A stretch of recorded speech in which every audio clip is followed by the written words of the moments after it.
The test is in 4 parts: Part 1, Part 2, Part 3, and Part 4. Now look at Part 1. Part 1. You will hear a conversation between a police officer and a woman who witnessed an accident. First, you have some time to look at questions 1 to 4. Now we shall begin. You should answer the questions as you listen, because you will not hear the recording a second time. Listen carefully and answer questions 1 to 4. Hello, madam. I understand you witnessed the accident. Have you got a few minutes to tell me what you saw? Yes, no problem. I don't have to be back at work for a while, so I'm pleased to help. Did you actually see what happened? Yes, I was standing over there near the bus stop. I was on my way to get something for lunch and just happened to be looking at a shop across the road. That's when I saw the red car come out from the junction over there. You don't happen to know what time it occurred, do you? Well, I left work for my lunch break at 1, and it's only about 10 minutes walk away, the office, I mean. So it might have been about 10 past 1. Although I did pop into the shop for something, so it was probably closer to 1:15. So it pulled out of Monk's Road, that's the road over there, straight onto High Street. That's right, yes. Did you get a view of who was in the car? There were 3 of them. 2 in the front, the driver of course, someone in the passenger seat, and there was someone in the back. They were quite young. I doubt if they were much older than 20. Anyway, they came speeding out of the side road over there and hit that lady's bicycle. The driver didn't bother to stop to find out if she was okay. He just drove off along the main road towards the town centre. Is the woman okay? She should be fine. She banged her head when she came off the bike, so we've called for an ambulance. They always like to check you out in case you have concussion. But no, she seems fine. Before you hear the rest of the conversation, you have some time to look at questions 5 to 10. Now listen and answer questions 5 to 10. The bike doesn't look too good, though. I don't think she'll be using that again. I suppose she was very lucky, really. If they'd hit her instead of the front wheel, she could have been seriously injured. It looked like they were just in a hurry and didn't want to stop at the junction. I know the traffic lights aren't working there, so perhaps they thought they could just pull out. Could you give me a description of the car? Do you know the make and model? Well, I'm not very good with cars, but I'm pretty sure it was the same model as my husband's car, a Ford Fiesta. It was red, like I said, and quite old, and the door on the driver's side was damaged. It looked like it had been in another accident some time ago. I don't suppose you had a chance to take down the registration number, did you? I did, actually. Let me see. Y48BYW. Will that help you trace them? That's really helpful. It depends. It might be a stolen car, but at least we'll be able to trace the owner. If it wasn't stolen, then yes, we'll be able to find out the name of the driver. Now, would you mind giving me your contact details, just in case we need to get in touch about anything? Of course. What's your name? Mrs. Stansfield. Rita Stansfield. That's Stansfield.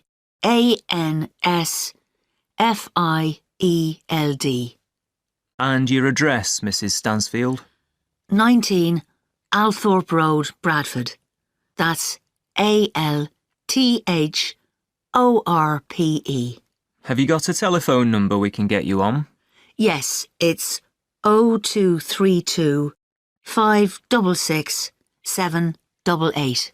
And do you have a mobile number? Yes, 07834 889 772.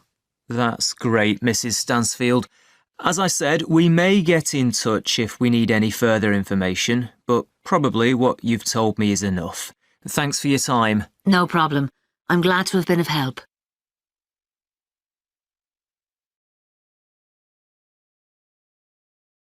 That is the end of part 1. Now turns to part 2. Part 2. You will hear a presenter on a radio show. The presenter is talking to the organizer of an arts festival.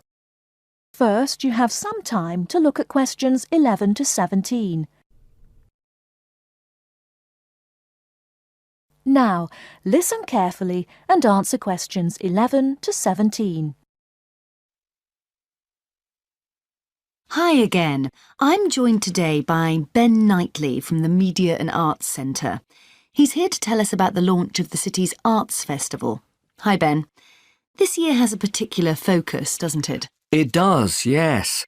This year we want to encourage more people who would not normally describe themselves as being creative to get involved with some of our many events and workshops.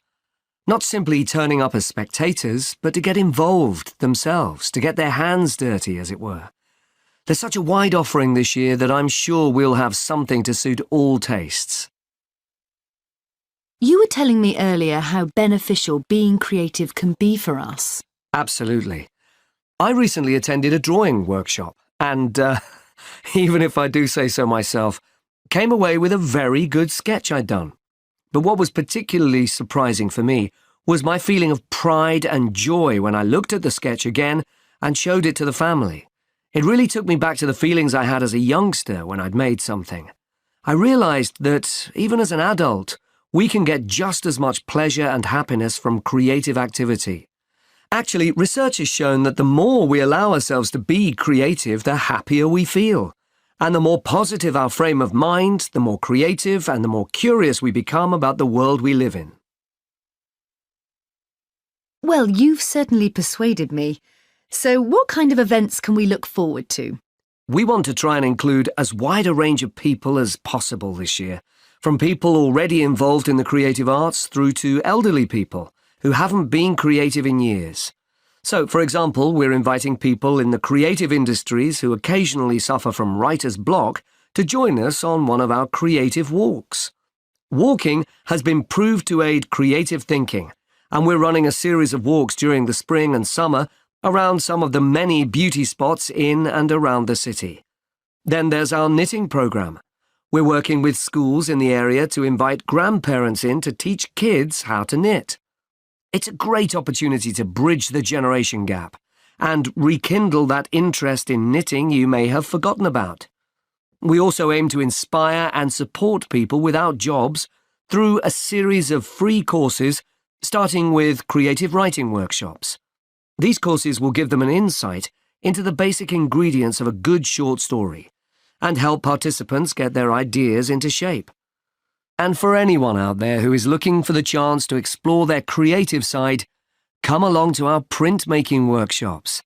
You'll have the chance to study some fantastic prints by local artists, explore different print processes, and take home a print of your own to hang on a wall. Before you hear the rest of the radio show, you have some time to look at questions 18 to 20. Now listen and answer questions 18 to 20. Excellent. So how do we go about getting involved? If anyone is interested in joining one of these sessions, it's important that you contact us first, as places need to be booked beforehand. We ran similar sessions last year and demand was high. As I said previously, there's no charge for any of the workshops, and materials, where appropriate, will be provided on the day. You can get further information on our website, and if you don't have access to the internet, call us on 514-2261. The booking office is open Monday to Friday from 9 to 5, but closes early on a Saturday at 12:30. Many thanks, Ben.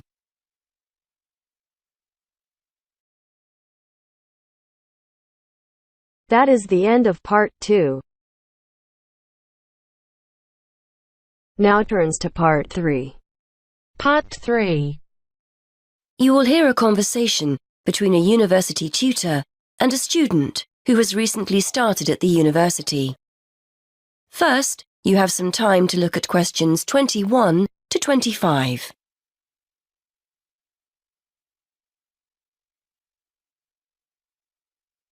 Now listen and answer questions 21 to 25. Anyway, as this is our first session, I'd just like to find out how you're settling in, how your Spanish course is going. Basically, anything you feel you need to talk about. I'm okay, I suppose. I'm settling into my studies, and I'm finding the course interesting. I've got a free day on Wednesday, which is good, and the lectures and tutorials on the other 4 days. Yeah, I'm getting into the swing of things. I'm just missing home a little, that's all. OK. Well, if it makes you feel any better, I reckon half the students I speak with are a little homesick. It's only natural. Is this the first time you've lived away from home? Yes. I was thinking just this morning that I've never spent so long away from my friends and family before. I've been back home on one occasion since I started in September, but it's so expensive to get down to London by train that I can't go very often. Well, don't be too hard on yourself, Kevin. It's quite a lot to deal with at first, isn't it? Moving to a new city, being responsible for everything for the first time ever, shopping, cooking, etc. Then making new friends, and then there's your studies, of course, and getting organised. Are you living on campus or in town? On campus, in halls of residence. It's not as cheap as renting a room in a house, but I thought it would be a good way of meeting new students. We're all in and out of the kitchen during the day, so it's not difficult to socialise. Like you say, I'm just a bit homesick. I'm sure that you'll find things get better over the next few weeks. Everything's new for you at the moment and a little overwhelming. But you'll get into a routine and start to feel more settled. What about Freshers' Week? Did you sign up for anything? Yes, I've joined a couple of groups. There's the Film Society, and a tutor recommended the Spanish Society, so I've signed up for that too. I've volunteered to help out on their International Food Day, making snacks, that kind of thing, and I'm looking forward to getting to know other members. You said earlier you were finding your studies okay, so that's good as well. The main thing to remember is to try to be as organised as possible. You have so much more freedom to make your own decisions here, so it's important to structure your time to factor in time for studies. If you're on top of your work, you'll feel much more able to enjoy your free time. Before you hear the rest of the conversation, you have some time to look at questions 26 to 30.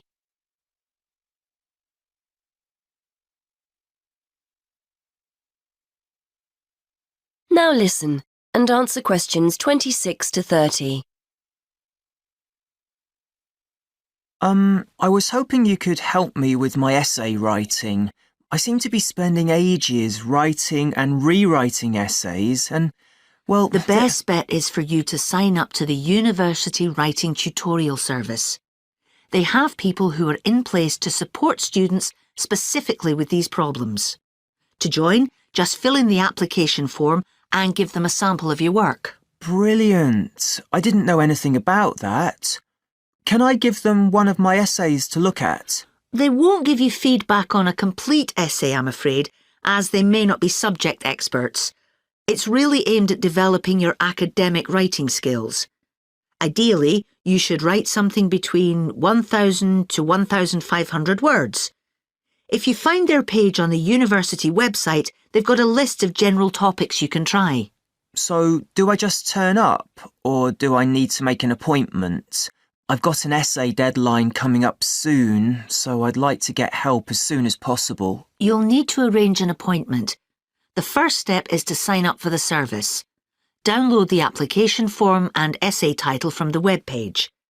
Don't forget to state when you're available for tutorials on the form.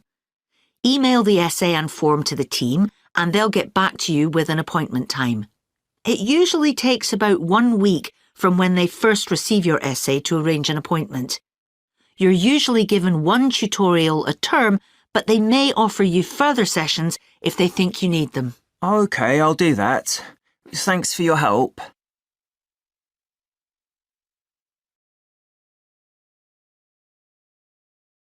That is the end of part 3.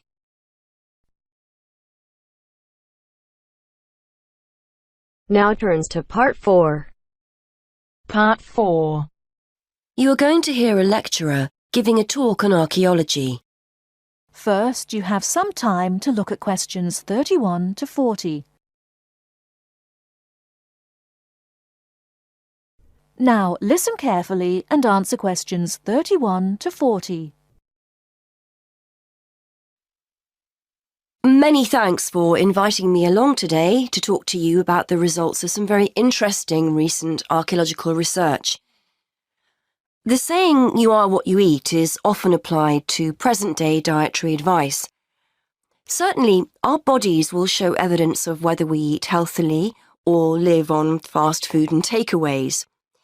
This can be particularly useful in archaeological research.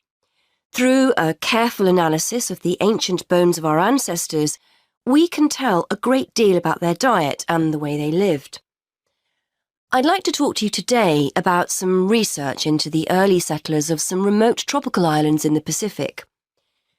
When these people travelled to these new lands 3,000 years ago, they had to bring along all the resources they needed for survival, including food, plants and animals from their original homes.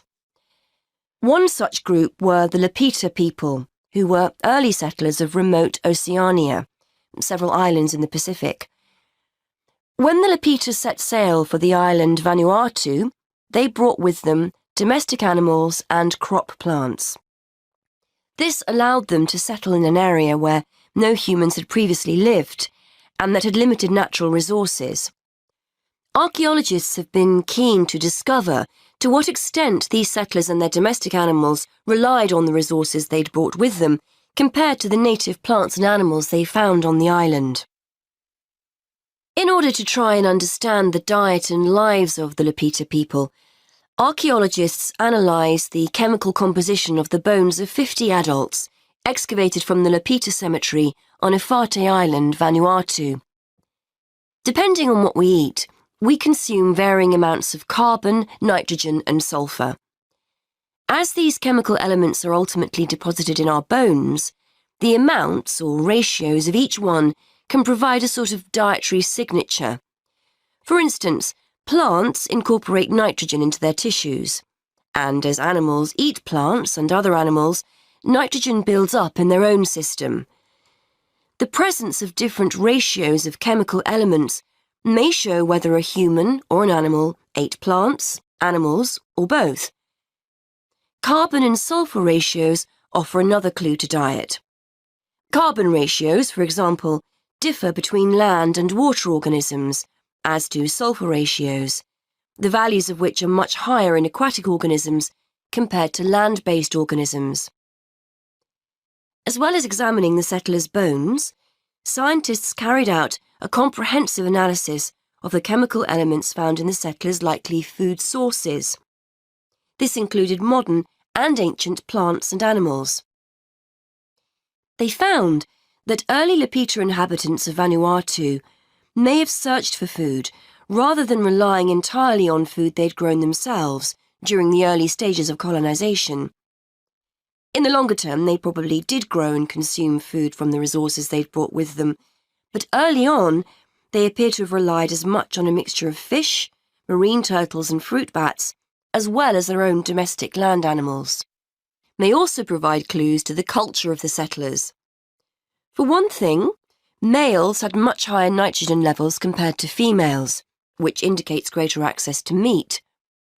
This difference in food consumption may support the hypothesis that Lapita societies were ranked in some way, or it may suggest dietary differences associated with the work people were involved in. Additionally, the archaeologists analysed ancient pig and chicken bones and found that carbon levels in the settlers' domestic animals indicated that they were eating a diet mainly of plants. However, their nitrogen levels indicate that they may also have roamed freely, eating foods such as insects. This would have allowed the Lapita people to keep food resources that were in short supply for themselves, rather than feeding them to their domestic animals.